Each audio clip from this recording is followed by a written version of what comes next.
All right.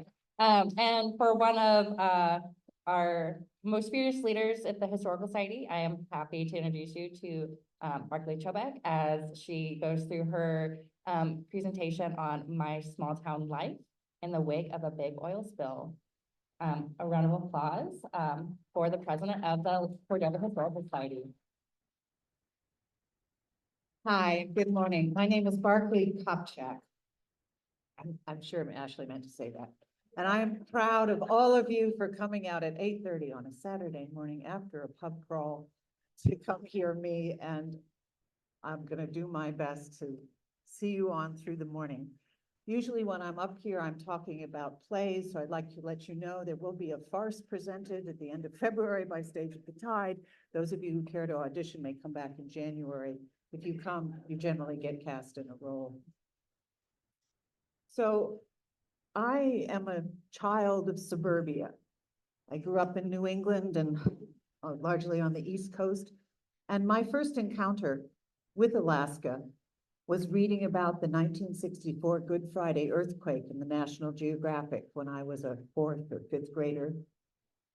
And I remember just how awed I was by the power of the earthquake and what an exotic life and dangerous one the people were leading up in Alaska.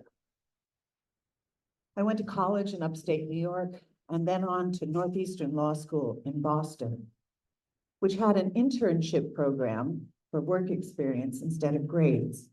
My first choice was to go to Helena, Montana. I've never been west. Spectacular mountains.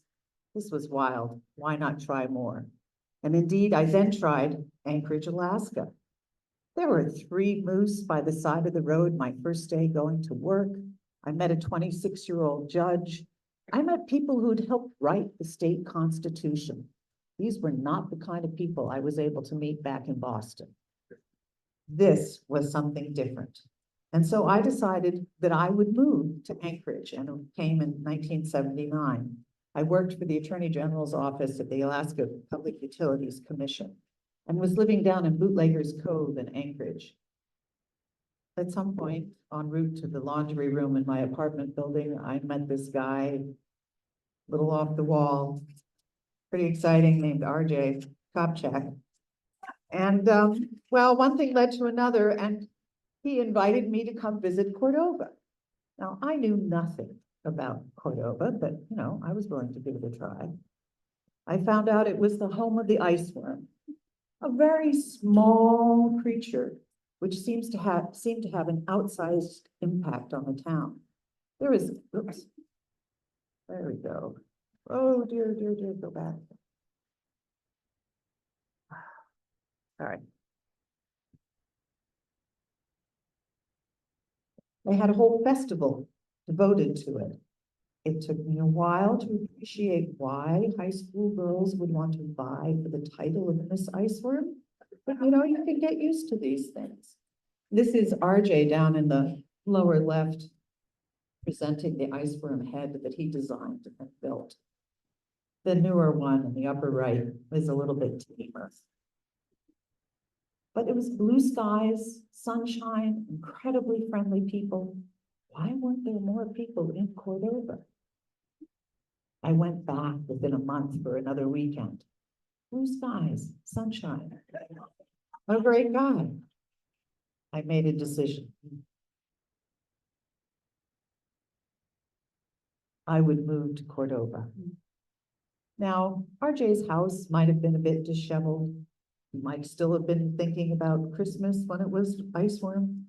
The furniture in the yard had seen better days, but oh, look at his view. And so I called him up. I said, I've decided to move to Cordova. You have 10 days to clear the decks. There was a silence. And where would you be staying? I said, at your house. Gulp. I interpreted that as a yes. And I came along. A little while later, not very long, maybe a month, I asked RJ to marry me. There was a silence. There was a gulp. I interpreted as a yes. And so we decided to get married. I had my mother send out her wedding dress so that I could refit it to accommodate me.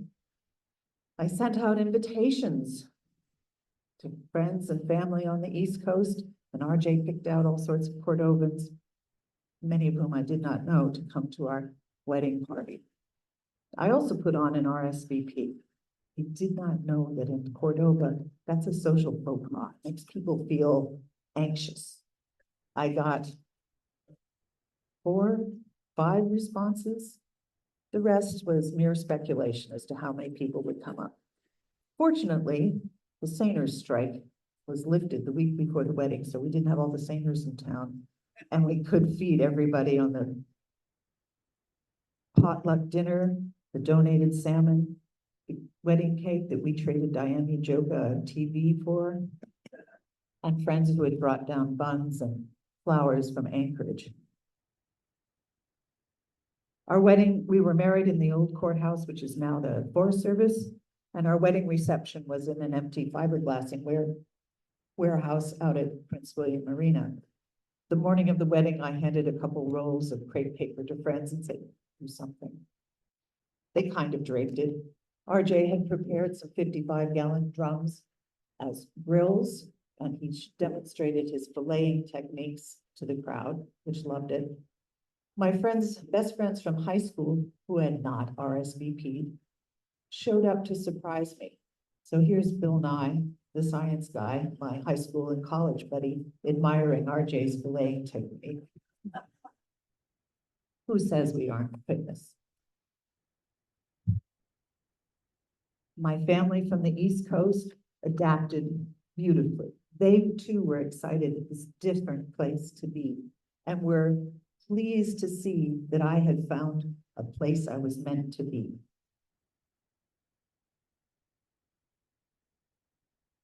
So Cordova, as you well know, is basically a gated community. We don't have road access, and so we share our good times, our bad times. We share a strong sense of community. We share a strong sense of a shared environment. It's sometimes tricky to explain to outsiders what it means to live off the road system. I mean, heck, it's sometimes hard just to explain to people in Anchorage that no, we can't come by and pick up that order at Lowe's. No, you better not change that doctor's appointment time for us. We have already committed to the ferry. But in Cordova, because we're small, many things get done just because it needs doing, and somebody says, okay, I'll try. And so when I found there was an opening at the community college, a branch office of the Prince William Sound Community College to teach, I said, yeah, I can do that. When it comes to entertainment, yes, we can entertain ourselves. Here's RJ's famous Kelp Box Derby, this tradition that he started when he helped start the youth center, taking old kelp boxes and turning them into racers down Main Street. This now gets generally run at the Iceberg Festival, but everybody comes out to see it. Everybody can remember the time that kelp box, the racer, went off the road and hit that woman, and she was basically fine after the EMTs took care of her. I was thrilled to be a part of a community that was famous for its Copper River salmon. RJ and I decided that we wanted to be a part of the fleet. And so we found ourselves in the spring of 1983 buying an Area E salmon gillnet permit and a boat, an old stern picker called the Cordova, which I can pronounce because I went to school in New York. Most Alaskans tended to call it the Chutzpah, and I've noticed there are not many Yiddishisms sprinkled into Alaskan conversations. So we just changed the name to the Not Pretty. It was a new lifestyle for us. Many might consider it not pretty to leave the fast lane and live seasonally off a natural resource, but someone had to do it. And in fact, we were pleased to do so. This meant learning how to fish, how to run and maintain a boat, where to set your net, how to pick those fish out of the net, whom to sell to. All a learning experience helped along by the fact there are other people learning right alongside you. We became a fishing family. Our first child, Satyr Anna, was born as a Reds baby, the second opener of the season. So RJ didn't miss that learning experience. But then again, our family had begun. Our second child was born in 1985. Our third child, Obadiah, was a Silvers baby. I went into labor as we were getting ready to go to the annual fish prom. Decided I'd go and dance the night away anyway, because I knew the billing day didn't begin until midnight at the hospital. Nancy Bird took a great picture of RJ and me dancing with the caption, "And mother and baby are fine," because Obi was born at 7 the next morning. I had become a fishwife, and that's a whole community of people who are geared to this seasonal activity. I'd also become a mother of a lot of young children. And so while I did not begrudge RJ his time out fishing or repairing the boat or tracking down repair parts, I got a little antsy when he spent so much time on Main Street, hanging out in front of the Union Hall, chatting with other fishermen. You know, you could come home and help me out here a bit. But gradually I learned how important those chats were. You need to stand around, you need to shoot the breeze, and eventually your hydraulics problem comes up and somebody will say, yeah, I had a problem like that. This is what I did. Or you have a problem and you can trade repair tools, you can trade information. It is vital to keep those conversations going. As a fishwife, in addition to my part-time teaching job, I essentially kept the books, helped flake out nets, though I never did learn how to mend them. Arranged for flights and net menders, and generally kept the home fires burning. On visits back east, I got a real kick out of introducing myself as a fishwife to my fast lane friends. And it was this distinctive lifestyle that I had sought out and achieved. I was thrilled with my choices. I thought I had landed in the best possible place. We were also pleased to be a part of an industry that was fishing sustainably to feed the world a healthy product. We were proud of the quality of our product, and we knew the responsibilities of self-regulation. We paid for the right to fish, buying our permit and boat, but we also understood our responsibilities to fish within the boundaries, to follow the limited entry guidelines for sustainable fish harvest, and to tax ourselves to help the marketing of our fish. We were the complete package. However, complete packages sometimes need to be expanded a bit if you have more mouths to feed. So we decided we would also buy some herring permits. We bought a herring harvest, the gillnet harvest permit, and a kelp pounding permit. Kelp pounding, I apologize for this. Kelp pounding is essentially draping large sheets of kelp over strings strung like clotheslines in the water, and then introducing herring into a pan around these strings to deposit their roe. It was, at that time, a very popular holiday treat in Japan. So there are basically two types of fisheries here in Prince William Sound. There are third types, but the two main ones are, we have gill netters and we have seiners. We had a gill net permit. Gill netters are certainly a one-person operation, and you have two basic areas in which you can fish. You can fish the Copper River Delta, known here as the Flats, or you can fish across the way, as we call it, over in the western Prince William Sound. Two distinct areas. Seiners, which are captains with a crew of 3 to 5 people, can only fish in western Prince William Sound. To get to western Prince William Sound, you drive out of the harbor, you turn right, it's left around Salmo Point, right around Knowles Head, and then across the tanker lanes coming out of Valdez Arm. Now, These tankers, when you're in a little gillnetter, are impressively large. But we're nimble, we can move around them. Tankers might not be able to maneuver so easily, but I personally didn't worry about it that much. That was a different world. We were a fishing community. And perhaps I should have. Because on Good Friday, March 24th, 1989, as you all well know, 25 years after the Good Friday earthquake, the Exxon Valdez fetched up on Bly Reef began spilling crude oil.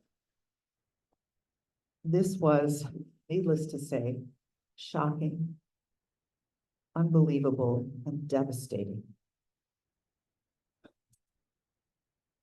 I got a call from my friend Nancy Brady, the wife of the area biologist James Brady, that he had been called down to Juneau for an emergency meeting to decide what to do. RJ was down in Seattle where he was buying repair parts at Huff Marine and heard from a clerk there. Did you know there was an oil spill in Slate Sound? The night before the spill, as I had been leaving work at the college, I crossed paths with Ricky Ott, who was coming in to participate in a teleconference about the potential dangers of an oil spill. It was a bluebird day.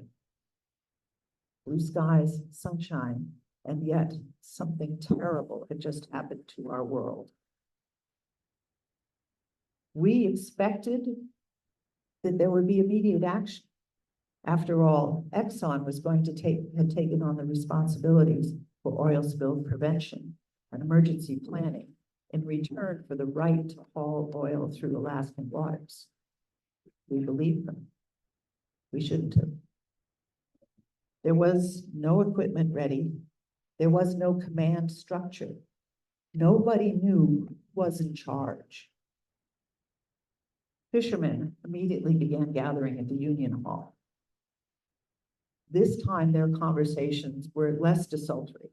It was anxious, it was frazzled. It was, we have got to do something. And so down at the Union Hall, they set up a phone bank. Fishermen began calling around the country, pleading for absorbent boom, skimmers, any oil spill cleanup equipment they could hunt up. Exxon actually objected to this, saying the fishermen did not have authorization. Fishermen said, screw you, and kept going. They had no choice. Easter Sunday was another glorious bluebird day. At our house, I was hosting our annual baby bunny brunch and photo opportunity party. And all of us fishwives sat around aghast that just on the other side of the mountains, there were millions and millions of gallons of oil spreading over our fishing grounds. By Easter Monday, still no decisions as to what to do. The weather turned and the oil slick was driven by current as the waves expanded. Fishermen were proactive. They were doing anything possible. It made sense. Tom Copeland went out with several others and simply took kelp buckets, 5-gallon buckets, and began scooping up oil from the surface. It was at least something. We could not sit still. This was our livelihood, or perhaps the end of our livelihood. Tom and his friends filled 1,350 buckets with surface oil and 9 fish totes. Exxon refused to reimburse them, the cost of the buckets and the fuel. This was the largest oil spill in North American history and was happening to us. This also meant this was the largest story in America.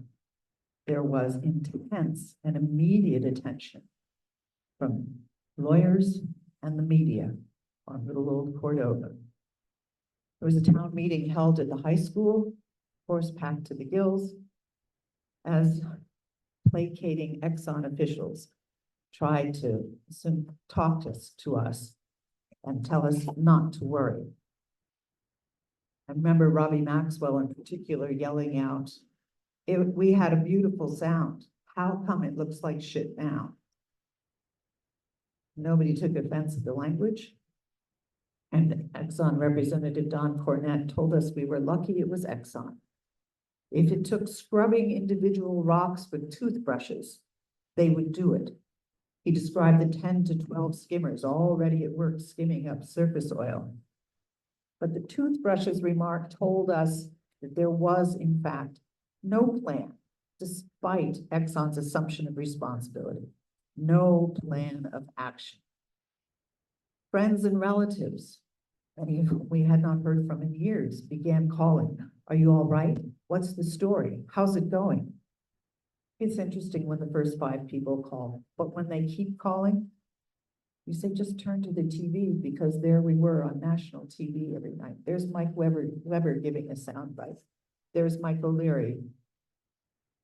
People were telling us that we were appearing in their local papers. Pictures of RJ sitting disconsolately on a fishing net down in the harbor. It was bizarre altogether. One of our first concerns personally was, what about our herring fishery? We still had payments to make on these permits that we had just bought. Were we going fishing? The Not Pretty was under repairs, not ready for the season.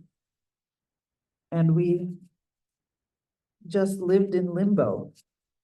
Steve Cooper was supposed to be on our crew, on our herring crew, but never did get to fish with us because there, in fact, was a closure of the herring fishery pretty soon.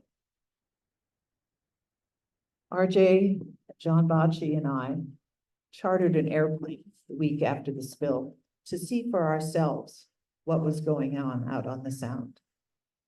Well, as you can see from my very bad photo here, it was a gray day, but it was obvious that there were no skimmers around.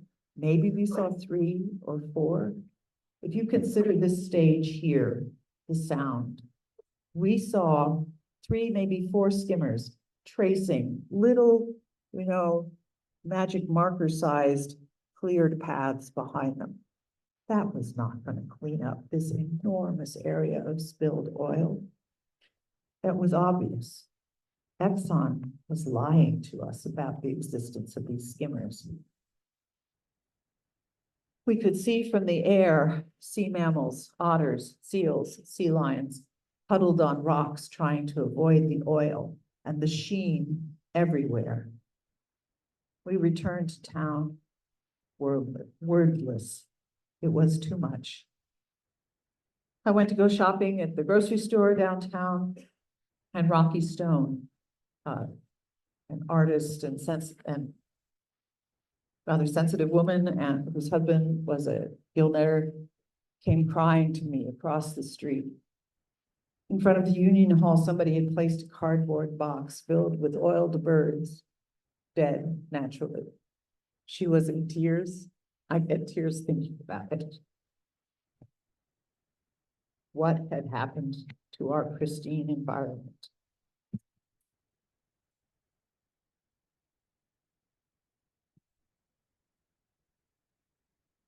Children were well aware of what was going on. Jamie Foodie was just telling me that she was in 2nd grade and well remembers the stress and agony felt in town. She knew her parents were upset. This is my daughter's 1st grade drawing of what an oil spill is like.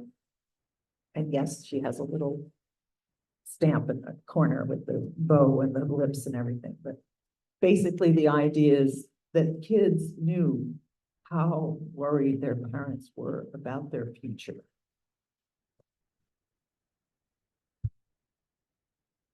RJ was vice mayor at the time of the spill, and his first action was to help set up a city oil spill response office, because this is a lovely facility. Our city hall is over there. It's still a small city hall. If you suddenly have the national media, people, scientists, lawyers interested in updates about what's happening, you don't have the person power to respond to all of that. How can you? There's no need to set up for that sort of potential. And so RJ set up an oil spill response office, bought 12 fax machines, and hired a young Meade Treadwell to run the office. Meade Treadwell, who later went on to become lieutenant governor. You also may well be reminded here that if RJ's move was to buy 12 fax machines, that's as far as technology went in 1989. No cell phones. Some computers, I mean, these were computers that few people knew how to operate. When someone would show us how to send an email, we would gather around. Which F number do you push to do this now? It was difficult to cope with all this information coming through and what people expected us to provide without the technological means to do so.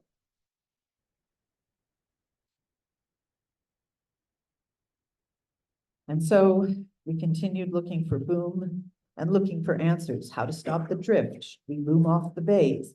How do we stop the physical harm? And how do we stop the damage to the reputation of our beloved Alaskan salmon? The world didn't really know that there were two separate areas that our gillnet fish were produced, that the delta was unaffected by the spill. It was all tied up with our fish are oiled. How could we work against that? Exxon was not being particularly helpful either.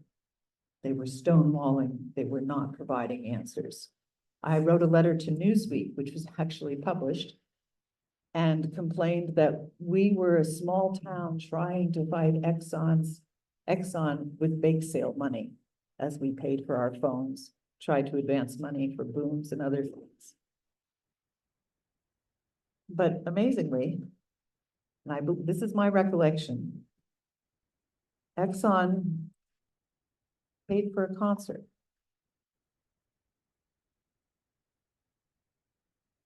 They brought John McCutcheon, a folk singer who had been to Cordova several times, cross country to cheer us up. John McCutcheon delightedly told about his first-class flight from the East Coast. He'd never flown first class and said he was proud to be with us and try to lift our spirits. It was called Love Day. You can see Sam O'Toole here up in the front. I think I'm just out of range there past Jacqueline Fowler. But this community spirit began to have fracture lines. There was the divisive Exxon hiring list. They began hiring boats, supposedly by merit on some sort of prioritized list, which always kept shifting. Why was the list shifting? If you said something bad, would they not hire you? Should you just keep your mouth shut? And the likelihood you would be better placed on that list.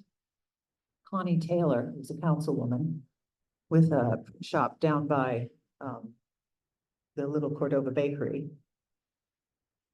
worried that the city council was not paying proper attention to the options that Exxon was offering.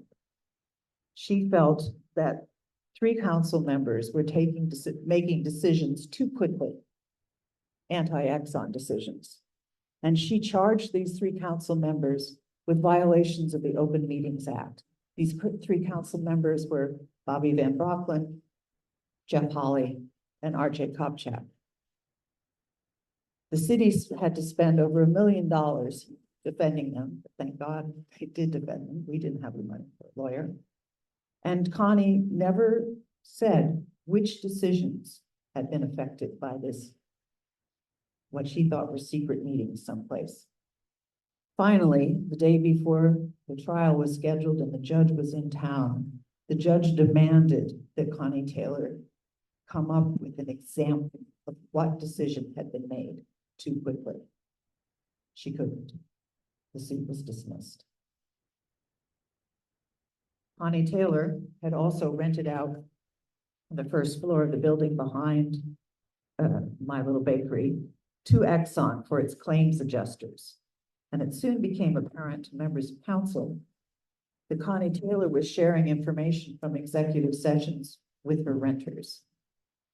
this was a clear violation of her responsibilities to the city of Cordova to keep things within our circle of conversation. And so I circulated a petition to have her recalled on this basis, which she was. She was last heard of going to law school somewhere.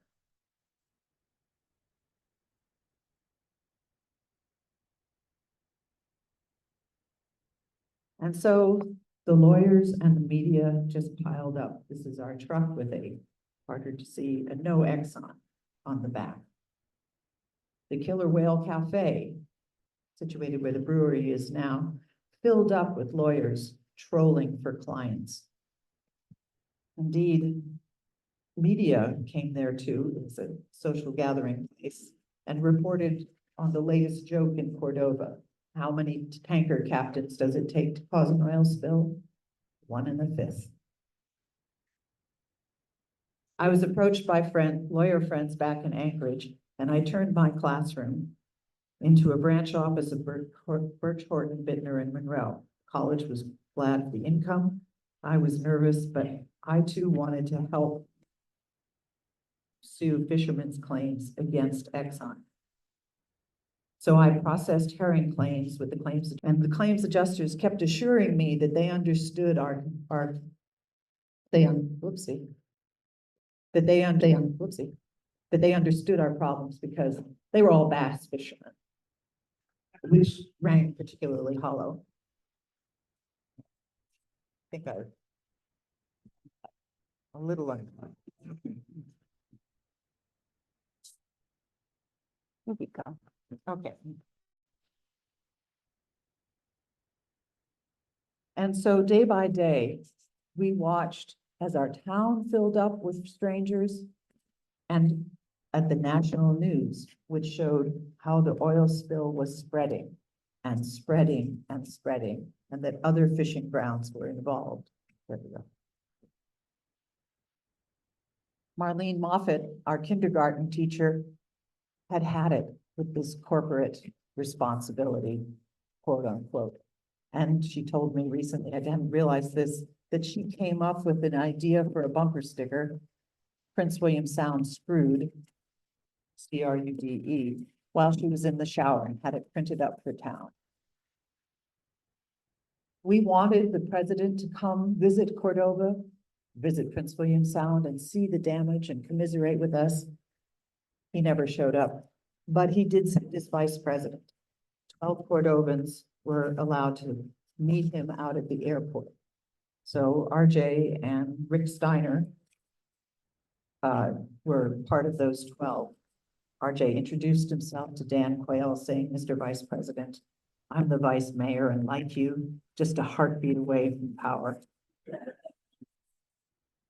I gather a smirk was involved, but not much more than that.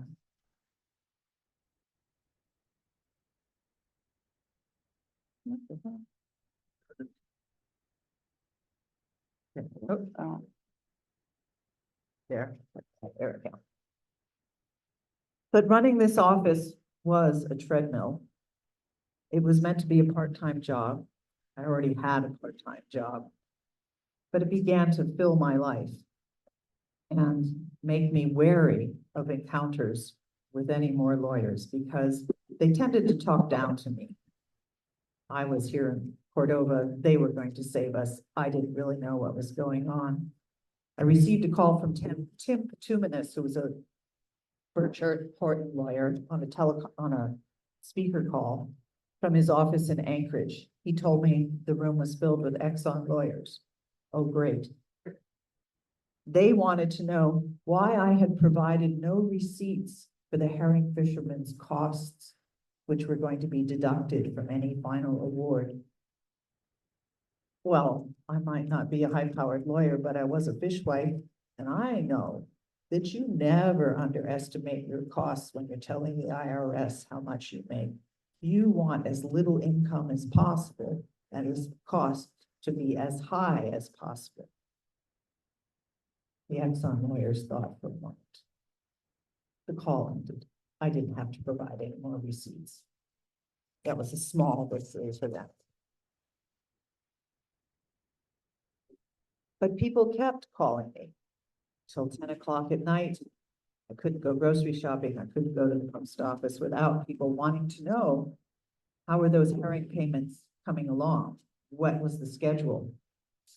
I had 3 kids, 6 and under, 2 part-time jobs, and I was pregnant with our 4th child. I quit. And it made the national news.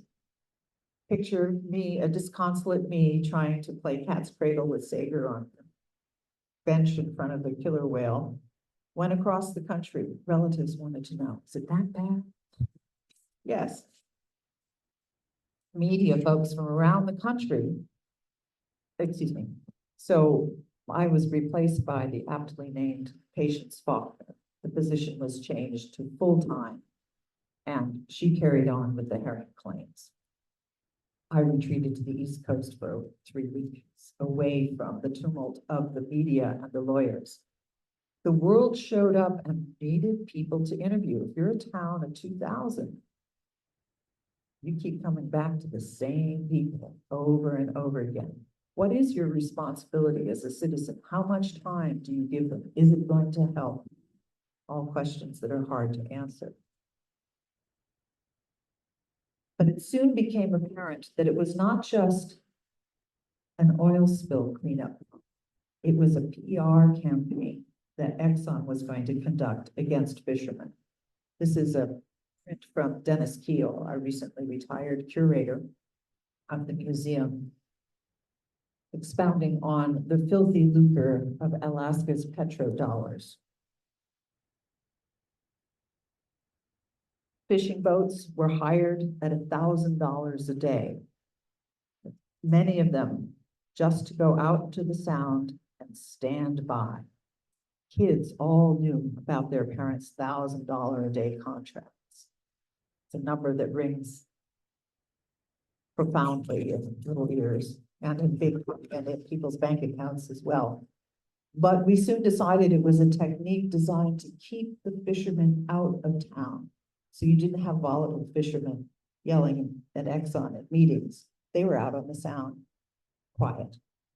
The competition for these Exxon jobs was fierce. Michael Leary was in charge of the hiring process often was in charge of the hiring process down at the Union Hall, and he told me about the fights that broke out as people saw this $1,000 a day job dangled in front of them, and knew of way too many friends who were making far more money than us.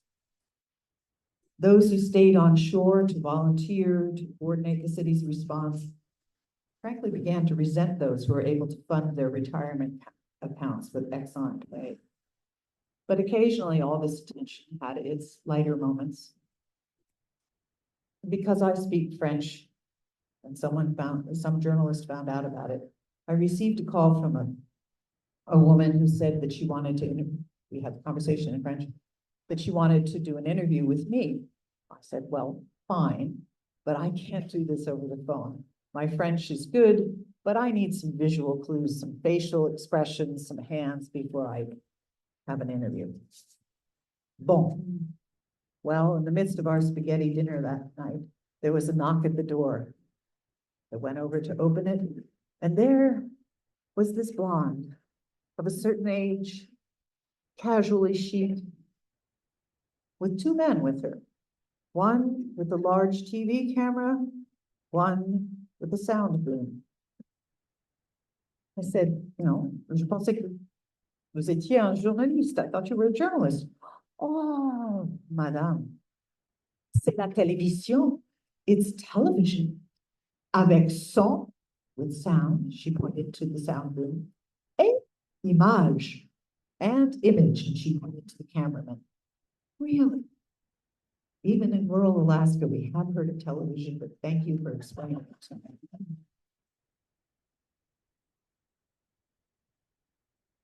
It was not just media and lawyers that came, but academics. Stephen Picou from the University of South Alabama to conduct a study on our Cordovans' reaction to this national disaster. In the spring of the following year, this is part of his abstract of the report they produced.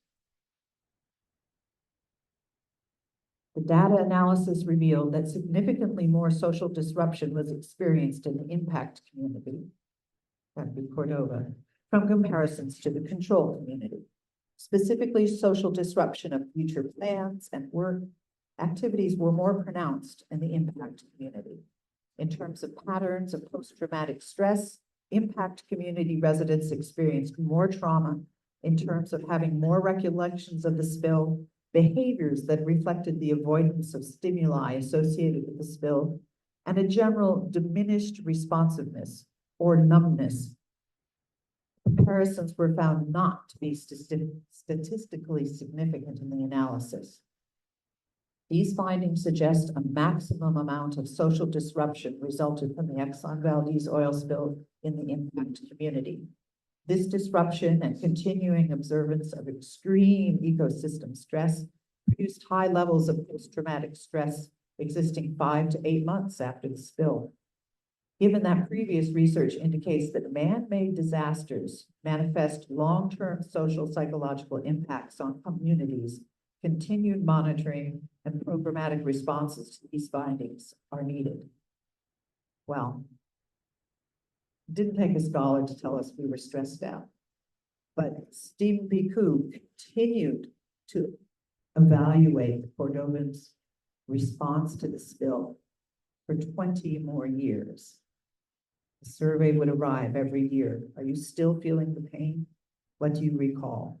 It's kind of like my brother when I was little. He'd look at a bruise of mine, poke it, say, does it hurt?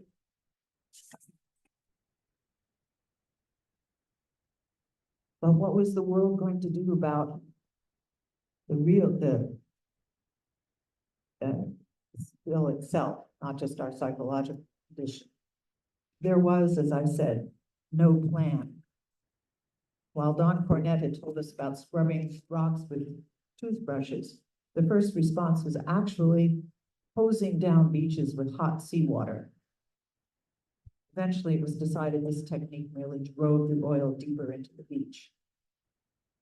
We did not see as many cleanup workers here in Cordova. That was largely happening out of Valdez offices, but people were gathering around the country to work these jobs, as were boats coming along from around the country to help clean things up.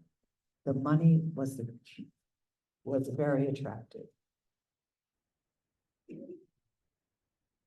Our friends Tim and Mary Terrell were oyster farmers and were asked by the Otter Recovery Center if they would like to donate some of their oysters for the otters. They said, hell no. They were not going to teach otters to want more of their oysters.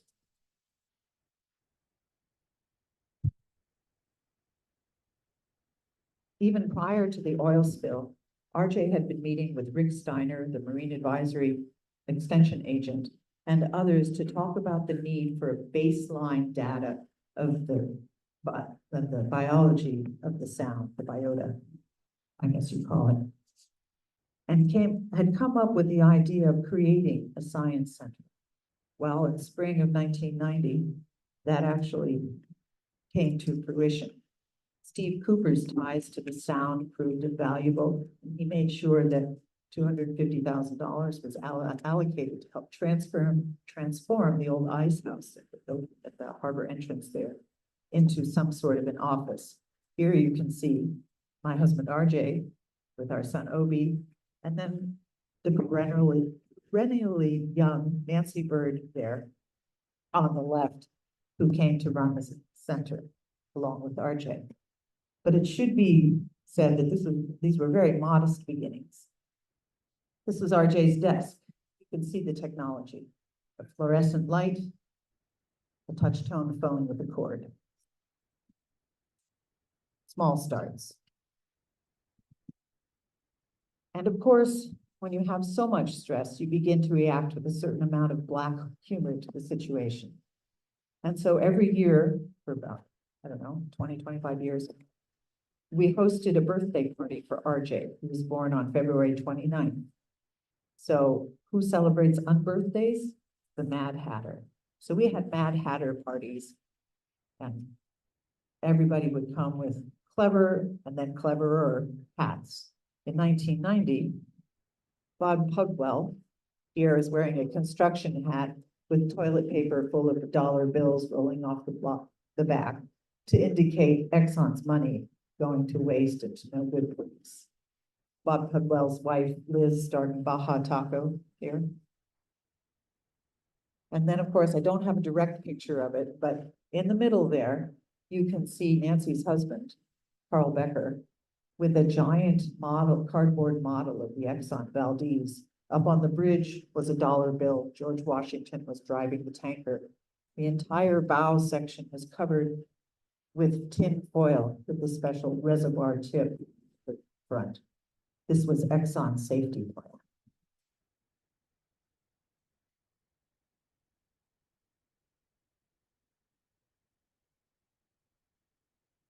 5 years later, there was still no resolution. The media came by again to check on how we were doing. Don't you think we look pitiful? This is RJ and me and our son Zevin in 1994. Still no settlement, still endless stories of the fight to get some sort of damages out of Exxon. Now, Exxon had retreated from the world of, well, Exxon had decided that it was not going to share its science regarding the aftermath of the spill. We refer to those scientists often as biostitutes. There were no peer-reviewed papers that they presented. It was all secret fodder for Exxon's case against us. It really wasn't so bad there on the Sound. Once again, we went across country, people calling and telling us, you were just in our local paper here. My cousin Will Sager down in Texas told us that we only had 14 minutes more of our Warholian 15 minutes of fame. But we had the sensation that we had used up more than 15 minutes and we were tired of it. We wanted some sort of action.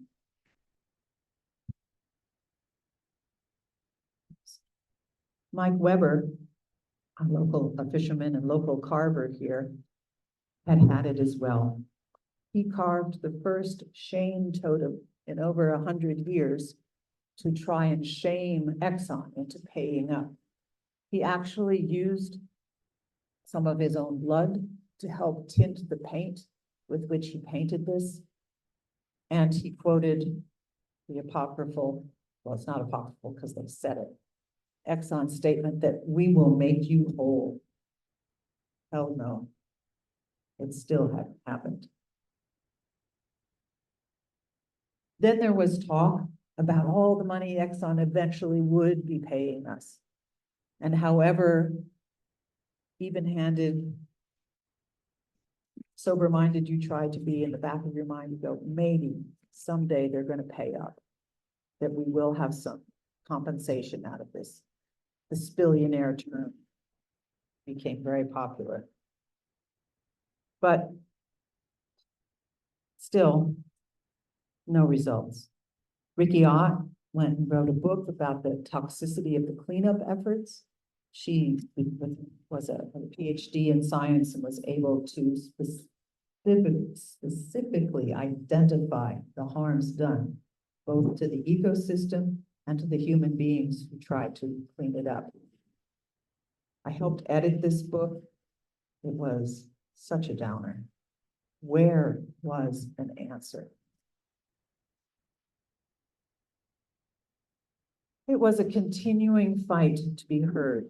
While the herring fishery had reappeared for a few years, soon it was gone, closed forever. We still had to pay for those permits. The herring were simply not finding their way home again in sufficient numbers to support commercial harvest. Why was this so? That was another big argument with Exxon. Was it because the oil had tainted the water such that the herring could no longer smell their natal grounds?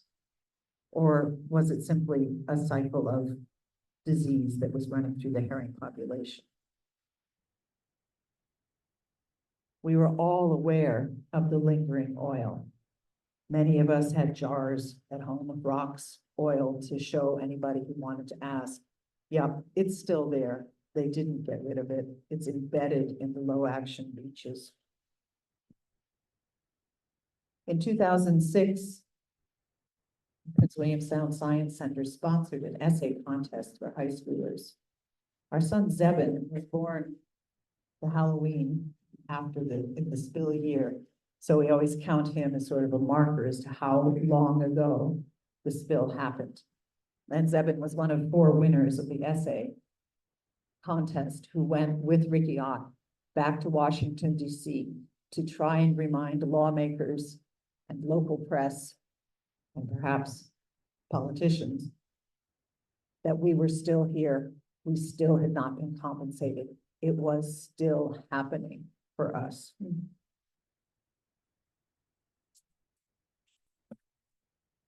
There's Ricky Ott on the far right there, who was constantly helping to bring people out to Night Island to see the oil, to see how close to the surface it remained. We began to keep a list on our refrigerator of all the press and media sources that were calling up to get interviews with RJ. RJ gives good soundbite. And journalists, it's easier for them to go back to the same people over and over again. I think we had a list of some 18, 20 media people. I mean, we had Al Jazeera calling. And RJ was flown out to Night Island so often to show off the oil that we thought we might start calling him Sir Robert. But it just continued. How much had we lost? Dorn Hawkshurst and I turned ourselves into consultants to figure out the value of the lost herring fishery. Another small town side effect of this was I was privy to financial information on fellow townspeople. And they didn't want that. I wasn't an accountant. Why should I know something about their finances? And yet the purpose was to give hard numbers that Exxon would have to respond to. We had more demonstrations. Come on, Exxon, pay up. It was just always reoccurring, always a reach out from our little town to the world. Don't forget us. We're still here. We still have problems. We did follow as well as we could as the case went up, down the district to the federal district courts and finally to the Supreme Court. It was extraordinary. Judge Holland, the district judge, came out of retirement so that he could keep handling the Exxon case because he was so well versed in the problems. Finally, in April of 2008, Supreme Court heard our case. Now, I admit I went to law school a long time ago, but I could not figure out what constitutional issue the Supreme Court had to deal with. Judges, juries had awarded us damages. It had been reduced, okay, but we had gone through the system. However, the Supreme Court decided that they could accept the case as a chance to consider the question of the limitations of damages under maritime law. And so in April, when they were finally about to be heard, the case was about to be heard, 50 Alaskans went down to Washington, D.C. and camped out overnight to remind the world that's our case in there being heard. Pay attention. Sylvia Lang was a part of that delegation. She tells great stories of sort of covering for one another as they used the bushes in the course of the night and keeping warm. Now, almost ironically, usually in April in Cordova, there's an event called Dress to Kill. My friend Tony Bocci's bachelorette party over 30 years ago was a chance. We decided we would all dress up to the nines and we had a great time. Maybe we had to pay the Killer Whale Cafe for a new cash box because we got champagne in it, but you know, it was a good time. And this tradition of dressing up continues. So once a year, women of Cordova, there's a theme chosen. The gate money goes to a charity or a nonprofit. And women who have been in jeans all year long dress up in elaborate costumes to enjoy themselves. Men are not allowed in until 11 o'clock that night. It's just for us. But should we hold it when the Supreme Court was deciding our fate? Should we look too happy? I mean, Steve Picou had kept up with those questionnaires. No, we're still depressed about it. Was it safe? We had a rather low-key dress to kill in April. And the decision came out. The Supreme Court did us no favors. Exxon certainly didn't. $507.5 million looks like a lot. However, those were punitive damages reduced from $2.5 billion to $500 million. 1/5 of the Ninth Circuit's court award in 2006, which was already a reduction of the $4.5 billion awarded by District Judge Holland in 2004. We were deflated. Exxon had shirked its responsibility once more. We were not being made whole.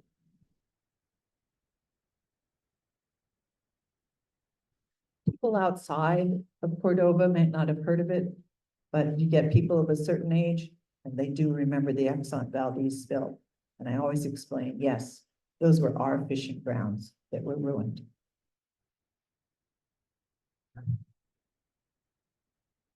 A cynical bumper sticker appeared in Cordova. Please, God, send another spill. I promise I won't piss the money away this time. But there was no more money. We had held on to our jar of oiled rocks.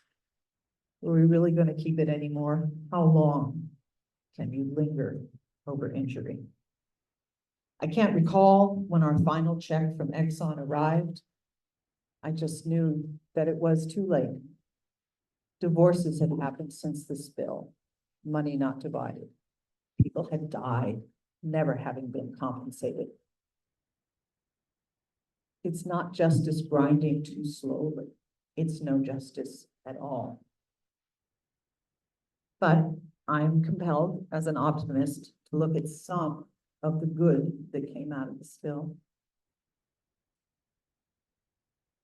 This is a picture from our oil spill room at the museum here. Before the spill, we had a total lack of prevention, and since 1989, escort tugs have had to come to the aid of at least 8 vessel problems that could have led to disasters. So there are now escorts for the tugs, and fishermen are now paid to practice oil spill cleanup techniques twice a year. I've participated in those. I know where the equipment is. It's not hidden. I also am aware of the emergency plan that is available on paper, well, not on paper, on digits, with the command structure listed and in place, who does what. The Coast Guard, during the oil spill, rotated their captains through every 3 months, so everybody could get some spill management credit on their resume, but it meant no long-term knowledge was preserved on how to do this. There are continuing meetings now of the responsibilities of the state, the Coast Guard, and the oil companies.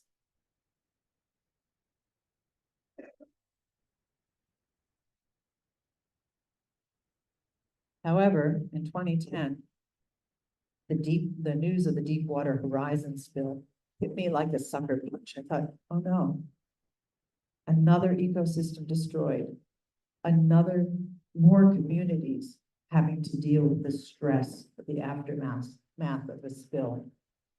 But interestingly, my friend Tori Baker talked about the delegation of Louisiana fishermen who came up to talk to Cordova fishermen about what to do. The Cordova fishermen were all about get yourself a lawyer, define a plan of action, fight back as soon as you can. Louisianans were sort of aghast. No. We want to know about food stamps and how you apply for them. Our limited entry system has produced knowledgeable professional fishermen. In Louisiana, For many, fishing is, well, I can't do anything else, I'll fish.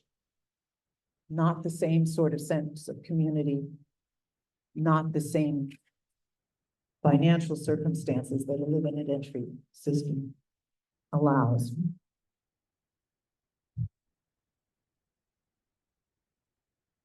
At the 25-year anniversary, I got a call from a Spanish journalist, because I speak Spanish, who wanted to interview me. I said, well, sure, I hadn't gotten a request for interview in years, why not? Plus, it would be a chance to talk with somebody cosmopolitan and professional and all this. And I invited him over for a glass of wine to talk about whatever he wanted to talk about. I took him around town, I took him to Spanish class, and then didn't hear from him for a while. And then he sent news that his retrospective on the oil spill and its aftermath had won a national press prize in Spain. He sent me links to a radio interview he had talking about his prize, and I listened to it. And he was asked, isn't it a hassle to deal with Americans? Can't pin them down in an interview or can't get any word out of them? I said, oh no, I love interviewing Americans. They always want to talk. They always want to tell you their story. They even invite you over for wine. Wow, okay. But then there was a clip of people he had talked to, which included me, where I heard myself saying, no puede evitar la conclusión que Exxon ganó. I can't avoid the conclusion after all this, that Exxon won, that they had not taken on their responsibilities. They had shirked them all the while that we have been granting them the rights to extract resources and move through our waters. But another good thing that did happen from the spill was the Science Center grew. This is its new location down by Hippie Cove here. And Mike Weber's totems celebrate knowledge, not shame.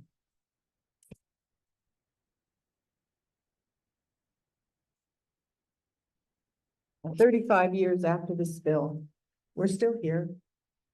We're still trying to do the right thing. We're still trying to protect the environment. We're still proud of Cordova. Thank you all.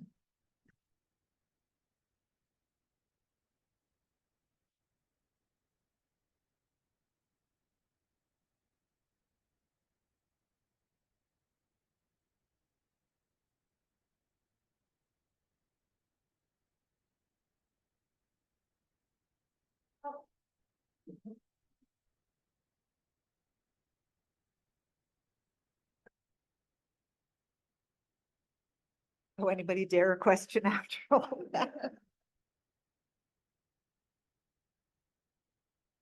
Can I go to the Mountain Cultural Center? That can go, but not cover communities on. It's powerful.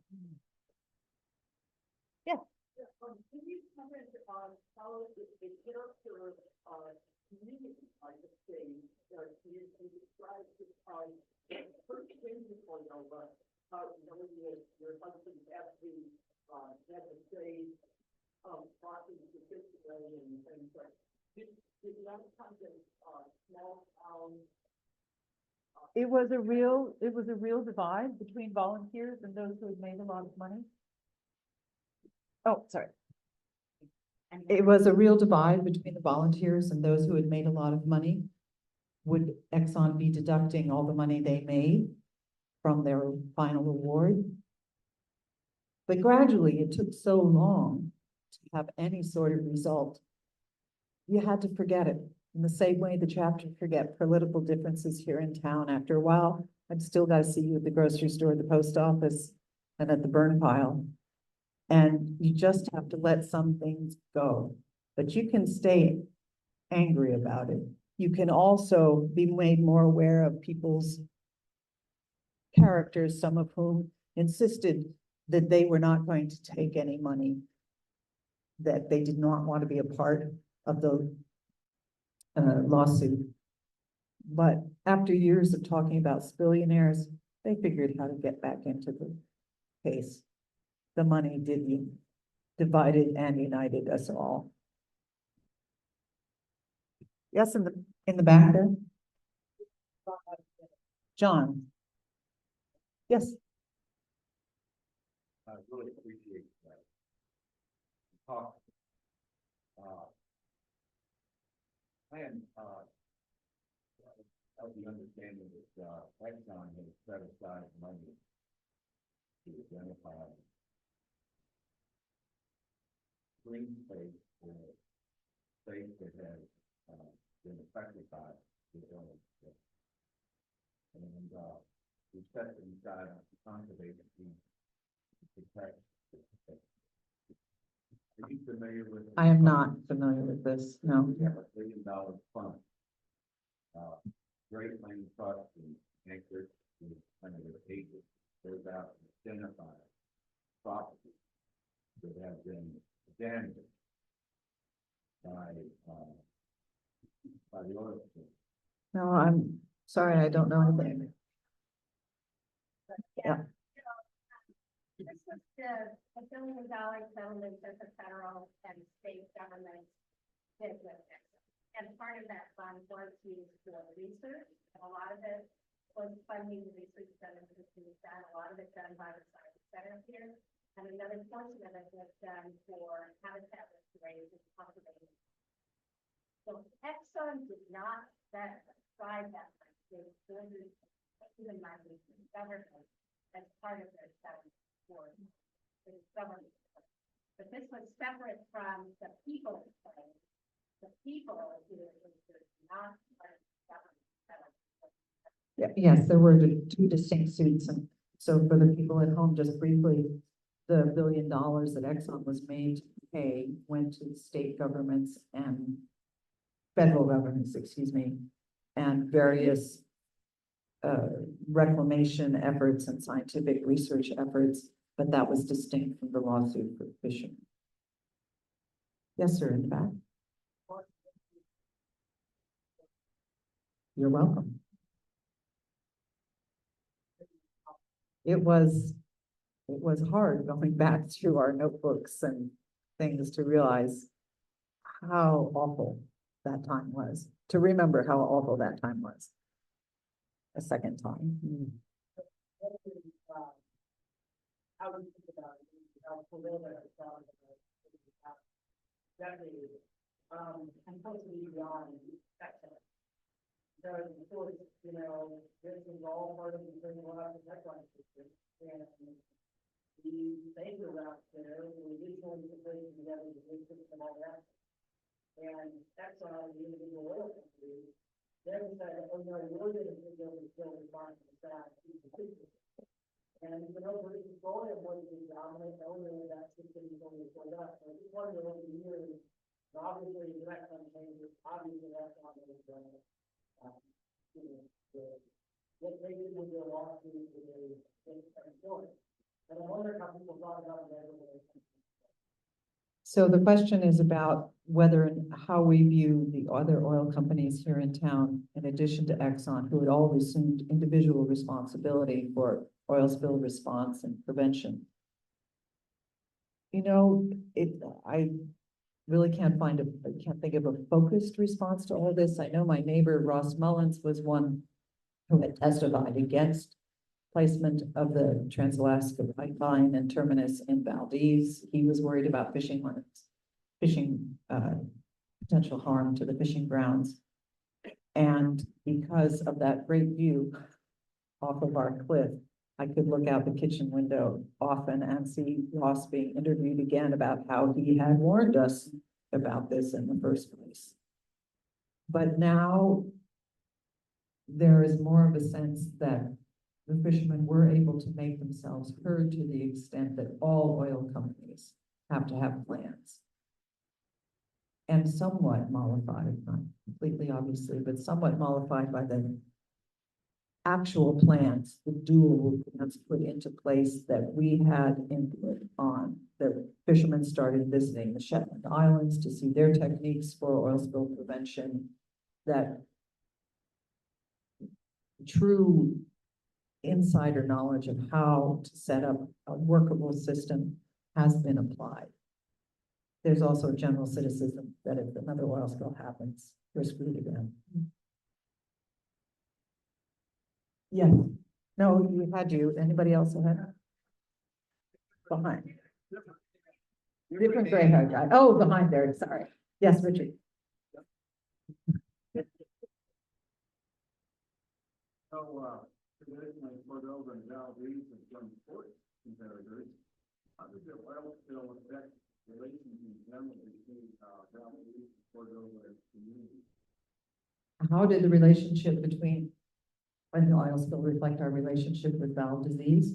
Well, not that much. It's difficult to get over to Valdez. There are very few fishermen that headquarter their boats over there. They're largely an oil community. So that hasn't changed. What was a godsend was that fax machines were here in time for the oil spill, because all of the powers that were vying to be were in Valdez. It was too hard to get to Cordova. They could at least at least drive to Valdez. And so they wanted updates. We wanted updates back and forth. And we were tied that way because the world hears Exxon Valdez, and everybody who speaks Spanish down south, and is politically correct, says Exxon Valdez. But the world hears Exxon Valdez and they think it's Valdez that was affected. And we feel we have to constantly explain, no, those are our fishing grounds. But there's no great sense of competition. It's just a question of where you can get to the easiest means what you get to direct. Here in Cordova, we could direct fishermen. In Valdez, they could direct outsiders who would come in to be a part of the plan.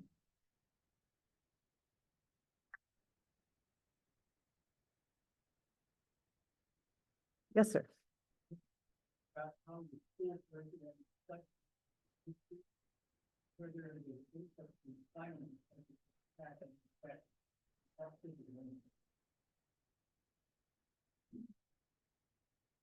The Science Center has had a huge impact on science curriculum in Cordova. They took over the elementary school science lessons and that became the science curriculum for the elementary school. Periodically, people would go into the school to talk about the spill, less so now, I believe. And it's fading from people's memories. They're more aware, kids are more aware of parents being involved in the drills to prevent oil spills. So I don't know that it's a particular part of the curriculum anymore, but the Science Center was certainly a huge boom just to science education in general. We also have, I believe, still a marine science, somebody can help me out, maybe Kristen, marine science group that does compete with knowledge about the ocean in sort of call it the Nose Bowl, the National Oceanographic Science. Yeah. Still ongoing. Thank you. That's RJ there.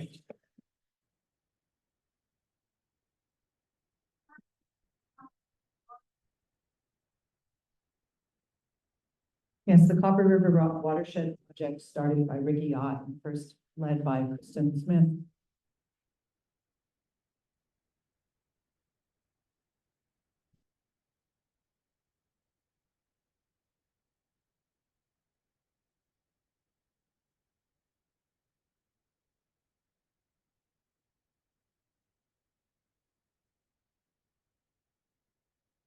So the Watershed Project, which deals with conservation efforts within the Copper River watershed, also plays a part in helping young people to remember the spill and realize what it is we're protecting here and how.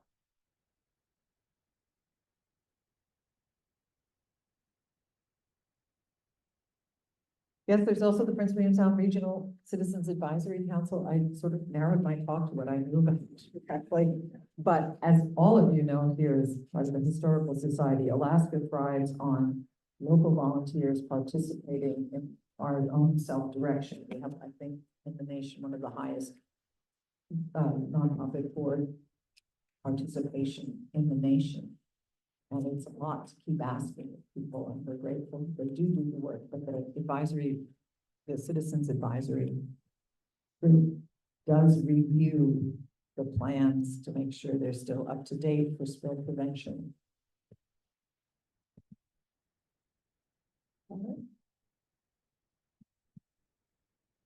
Yes, sir.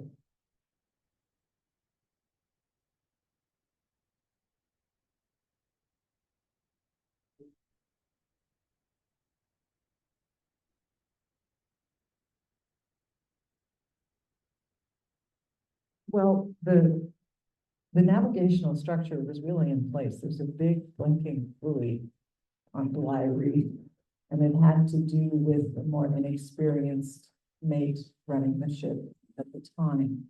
As one admiral commented, a 10-year-old could drive a ship with the signage in place there. It's that easy. So that has not been as much of a concern as making sure the right person is in charge, and the escort system essentially serves that purpose, as I understand it. Nobody's going to forget that they're on a pilot or not, but these are things beyond my ken, and I'm sorry, I can't speak more distinctly to them. Nancy Bird looks like she wants to say something about it.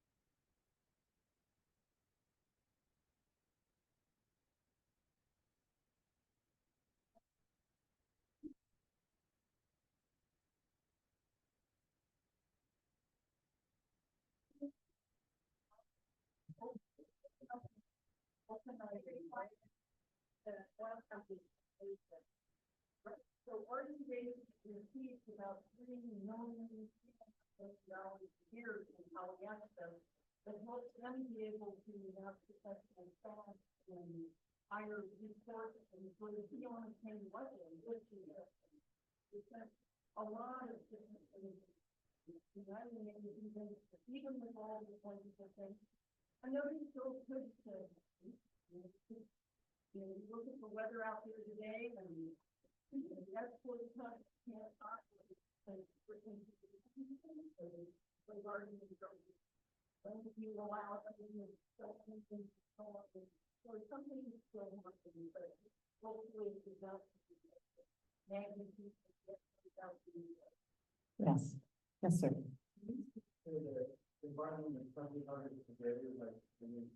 Well, you saw the picture from Dave Janker from 2018. It's yeah. It's basically because when they talk about oil gradually dispersing in water elsewhere, like down in Santa Barbara spill or something, there's a much warmer temperatures.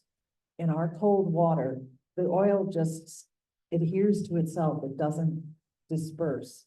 And in low action beaches with no real waves pushing them around, it just sits.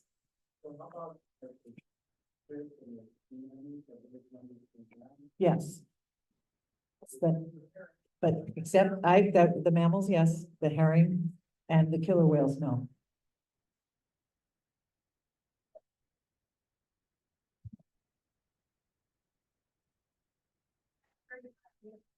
Yeah. Yeah, it's a long time to recover. We have time for one more question if there is one.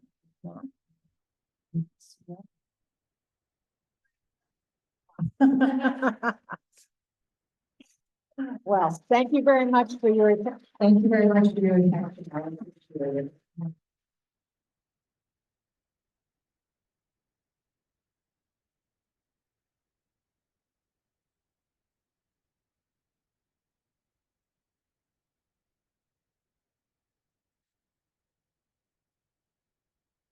As a reminder, if you are here late, for the northbound flight, if you could load your bag into the van now, if you have not already, so we can leave directly after the next session. If you're on the south downtown tonight, we will be here at 1:30 to load up the dam. And then there's tea and coffee, for the coffee break.